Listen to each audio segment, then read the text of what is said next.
Olá a todos, meu nome é Laila e hoje nós vamos falar sobre controle de pressão em caldeira em uma usina sucroalcooleira. O trabalho é composto pela Edneia, pela Giovanina, pela Laís, por mim, pela Letícia e pelo Tiago.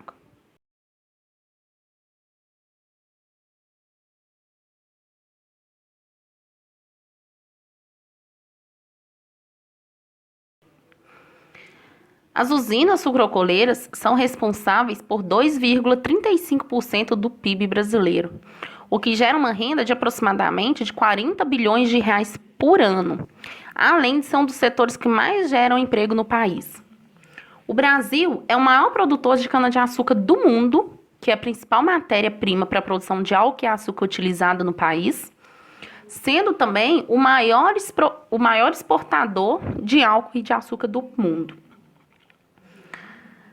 O setor sucroenergético, ele possui uma grande importância econômica, social e ambiental para o Brasil.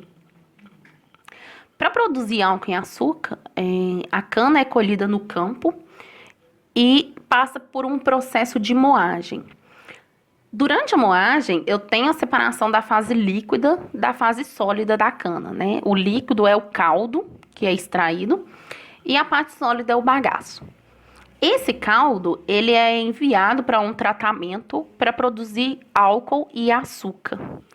Enquanto o bagaço, ele ainda tem uma umidade residual do caldo que foi extraído e vai ser enviado para queima em uma caldeira, tá? Essa umidade residual, ela é muito importante porque se ele estivesse totalmente seco, a queima dele seria muito rápida na caldeira e não geraria o calor que seria necessário para o sistema. Então, é importante que tenha essa umidade residual, tá? Mas o que é uma caldeira, né? De acordo com a norma regulamentadora 13, a NR13, que é uma norma somente para caldeiras e vasos de vapor, né? Caldeiras a vapor são equipamentos que são destinados para produzir e acumular vapor com pressão superior atmosférica, utilizando de qualquer fonte de energia projetada conforme os códigos pertinentes. Para uma caldeira funcionar, eu preciso injetar uma mistura de ar combustível. O que é isso? Eu preciso ter um combustível que vai gerar o calor, que no caso nosso é o bagaço, o nosso combustível, com uma mistura de oxigênio, né, para produzir essa queima, né?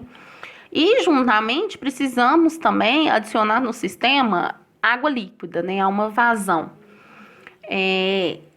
Esse bagaço, juntamente com oxigênio, vai fazer uma queima. Nessa queima eu tenho produção de calor, que é transferido para a água líquida do sistema, que vai transformar a água líquida em vapor saturado. Esse vapor vai ser, através das tubulações, vai ser enviado para uma turbina, onde vai ter a rotação das hélices dela. Essa energia mecânica vai ser transformada em energia elétrica através de um gerador de energia.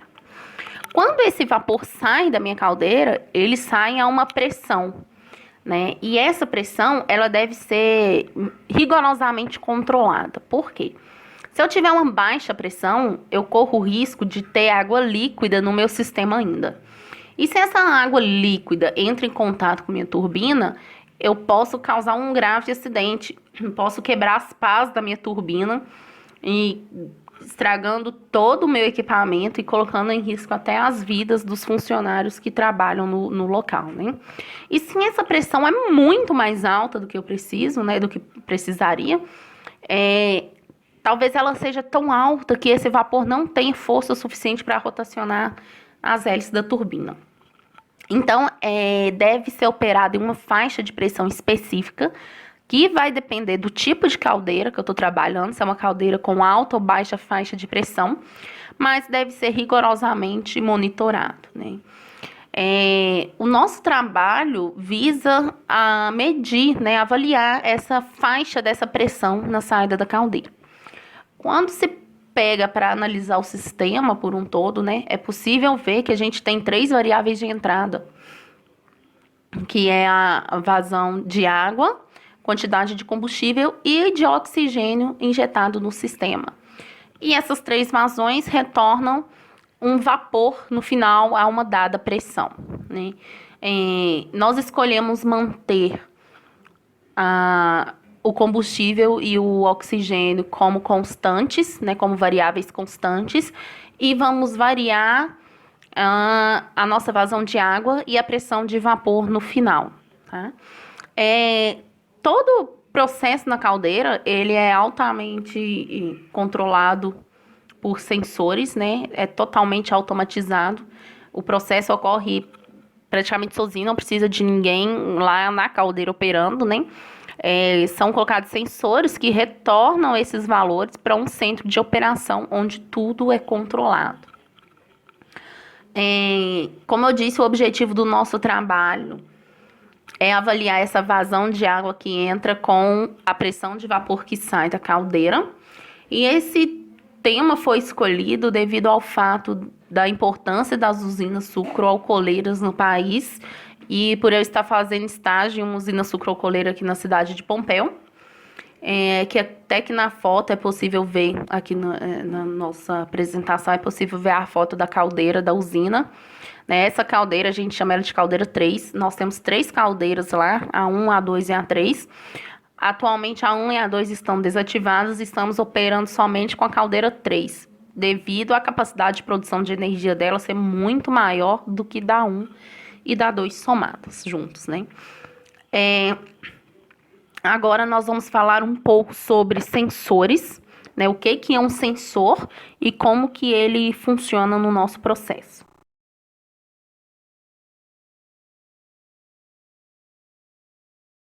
Olá, meu nome é Laís e agora eu vou falar um pouco sobre o sensor utilizado. Sensores são dispositivos que têm por finalidade detectar qualquer tipo de movimentação no sistema. Eles foram criados em 1950 e, com o passar dos anos, se tornou peças importantes no ambiente industrial. Os sensores podem ser utilizados em diversos meios de acordo com sua classificação. Aqui trabalhamos com sensor de pressão capacitivo, que são sensores que se baseiam na transdução da pressão aplicada em diafragmas que fazem com que haja uma variação na capacitância entre o sensor e o diafragma central. Esse tipo de sensor capacitivo possui resposta linear e praticamente sem influência da temperatura, sendo muito indicado para instrumentação e controle de processos. Composto por uma célula capacitiva e um circuito ressonante, o sensor capacitivo funciona da seguinte forma: devido à diferença de pressão no sistema, há uma flexão do diafragma que se localiza no centro da célula. A pressão é direcionada para o diafragma sensor através de um fluido de enchimento, causando uma deflexão. A deflexão causa uma variação na capacitância entre o eletrodo fixo e o móvel. A variação é lida e a informação passada para o controlador. Devido à diferença da pressão no sistema, há uma flexão no diafragma que se localiza no centro da célula. A pressão é direcionada para o diafragma sensor através de um fluido de enchimento, causando uma deflexão. A deflexão causa uma variação da capacitância entre o eletrodo fixo e o móvel. A variação é lida e a informação passada para o controlador.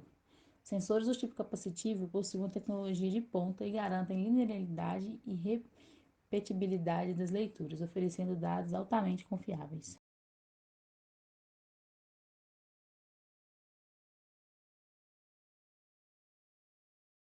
Agora, falar sobre o diagrama de blocos construído para o processo de controle de pressão na caldeira, discriminando o que é um diagrama de blocos, interpretando o processo e apresentando o diagrama. Então, um diagrama de blocos, ele é a representação, né, através de setas, blocos, pontos de soma e pontos de bifurcação, dos elementos e das funções de transferência que fazem parte de um processo de interesse. Então, a ideia é, de fato, representar graficamente todos os elementos utilizados e o sentido dos sinais captados por cada equipamento. Além disso, a construção do diagrama deve ser feita, né, de forma que a gente consiga controlar todas as variáveis de interesse.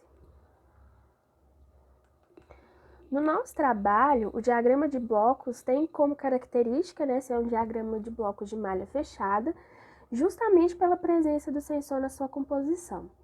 E os elementos presentes nesse diagrama são da esquerda para a direita. O reservatório de água, onde vai estar armazenada a água, que será utilizada para geração de vapor. A válvula, que é o dispositivo que vai ter a função de controlar a entrada de água na caldeira, de acordo com os sinais recebidos pelo controlador. Então, no nosso caso, a válvula vai ser o dispositivo responsável pelo controle do processo. Temos também a caldeira, que é o equipamento onde é realizada a geração do vapor a uma pressão específica. Temos também a turbina, onde a energia térmica do vapor gerado lá na caldeira é transformada em energia mecânica. O sensor de pressão, que vai ser o dispositivo que capta o sinal gerado na saída da caldeira e vai fornecer o sinal para o elemento de comparação. Esse elemento de comparação, ou o nosso comparador, está representado aqui pelo ponto de soma, que é a etapa onde que vai ser feita a comparação entre o sinal esperado e o sinal de saída da caldeira, ou seja, é aqui que a gente vai conseguir identificar o erro presente no processo. E por fim, nós temos o controlador, que é um dispositivo que vai possuir um algoritmo que vai ser capaz de gerar os sinais de acordo com o erro identificado pelo comparador. Então, o sinal resultante disso é enviado para a válvula, que é o dispositivo que vai fazer as mudanças na entrada de água na caldeira, e é assim que o processo é controlado.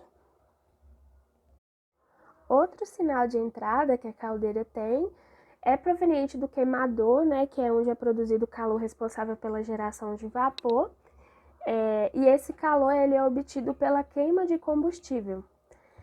Essa é uma etapa que nós não consideramos no controle da pressão, neste trabalho. Então, essa entrada se configura como um distúrbio não controlado desse processo que a gente propôs.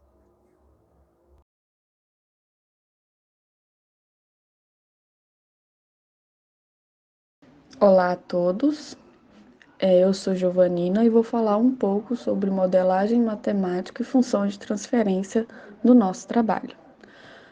Vamos começar fazendo um apanhado sobre o balanço de massa e energia, a função de transferência para a caldeira e a função de transferência para a válvula. O presente trabalho foi realizado com base nos experimentos realizados por Nikiel, Smith e Ramon de Souza.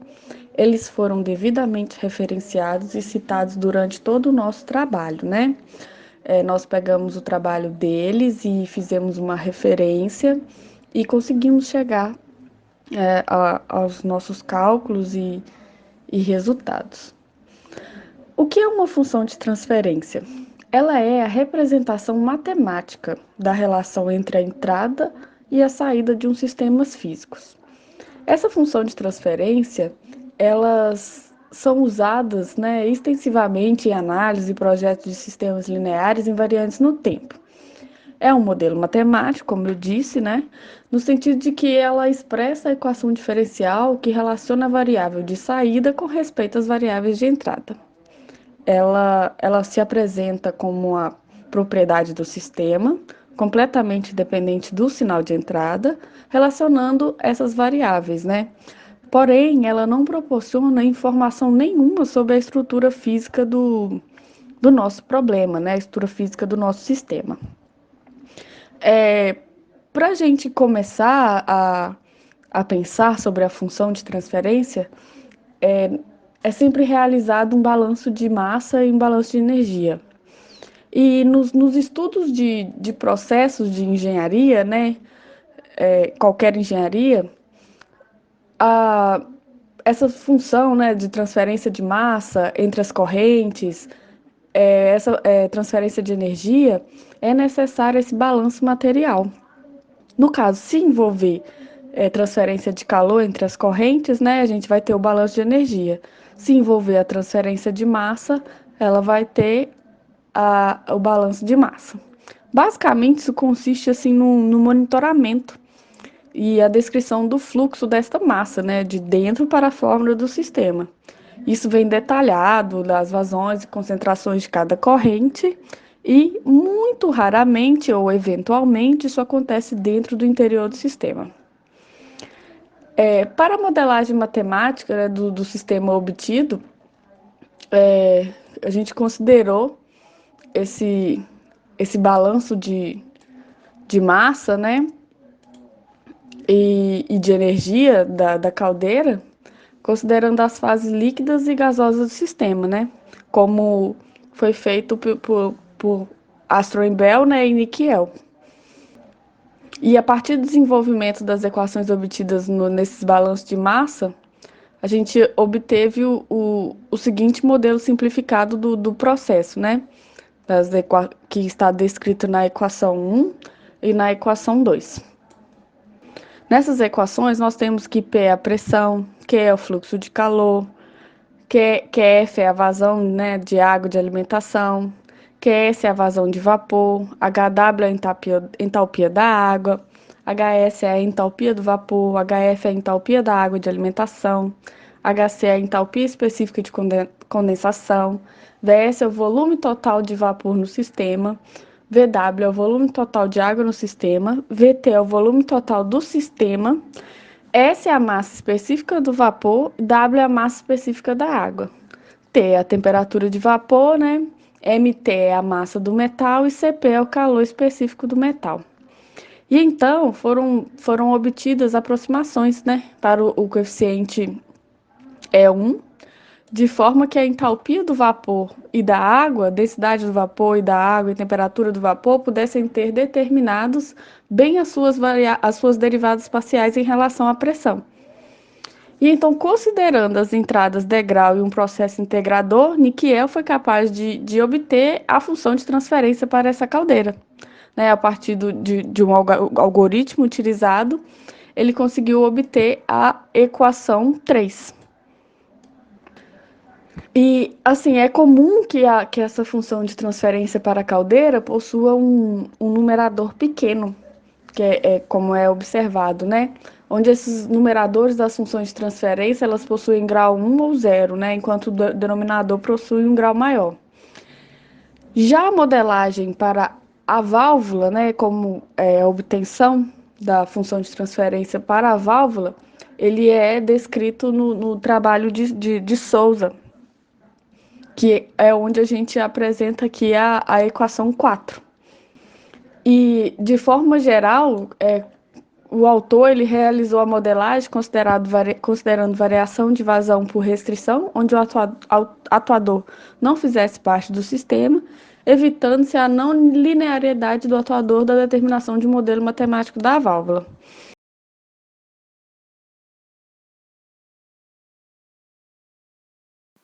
Agora iremos falar um pouco sobre a representação gráfica e os procedimentos adotados nessa etapa.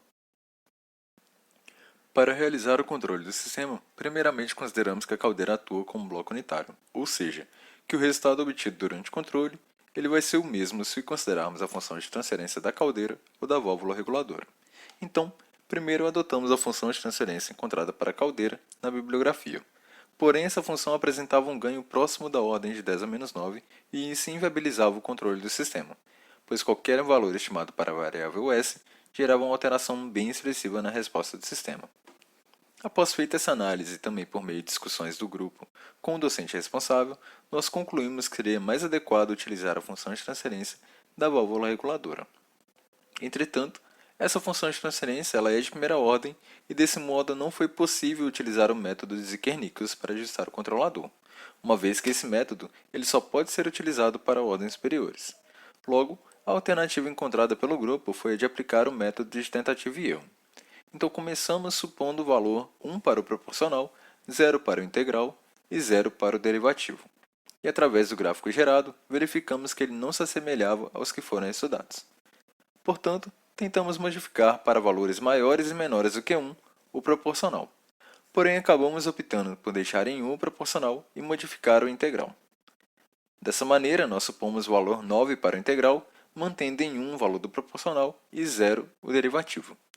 E o gráfico gerado, ele possui comportamento subamortecido e também verificamos que nesse caso a resposta era obtida rapidamente, porém o overshoot ele ultrapassava os 25% e ainda existia a presença de erro residual. Dessa forma, a fim de melhorar a resposta do sistema, manteve-se o ajuste do proporcional e reduziu-se o ajuste do integral para 0,9.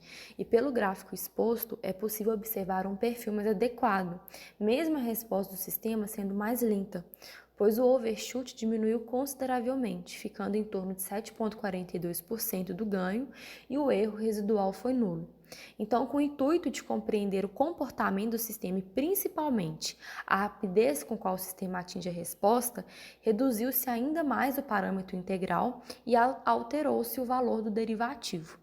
Entretanto, nos dois casos, nós não obtivemos resultados melhores, em especial no ajuste do derivativo, onde ele se mostrou pouco eficiente, não alterando a velocidade da resposta do sistema em valores menores e, quando aumentado, o sistema entrava em variações indesejáveis. Então, por fim, a partir dos diversos testes realizados, alguns apresentados no decorrer desse trabalho, podemos concluir que os parâmetros utilizados para gerar este gráfico exposto foram os mais adequados, pois atingimos a resposta consideravelmente rápida, com o overshoot ideal, menor que 25%, e o erro residual nulo. Conclusão. Podemos concluir que a realização deste trabalho foi muito importante, pois proporcionou uma oportunidade de aplicar os conhecimentos adquiridos em sala de aula. No entanto, o grupo enfrentou algumas dificuldades, sendo a maior delas em encontrar trabalhos realizados utilizando o mesmo tipo de caldeira, sensor e válvula escolhido. Como não foram encontradas bibliografias com esses requisitos, foi necessário realizar certas considerações e aproximações, para que fosse possível atingir o objetivo principal deste trabalho, o de controlar um sistema no software estudado, que é o Scilab. Então, acreditamos que possam existir melhores opções para os parâmetros no controlador PID. Porém, através das pesquisas e simulações realizadas pelo grupo, selecionamos as que tiveram o melhor desempenho.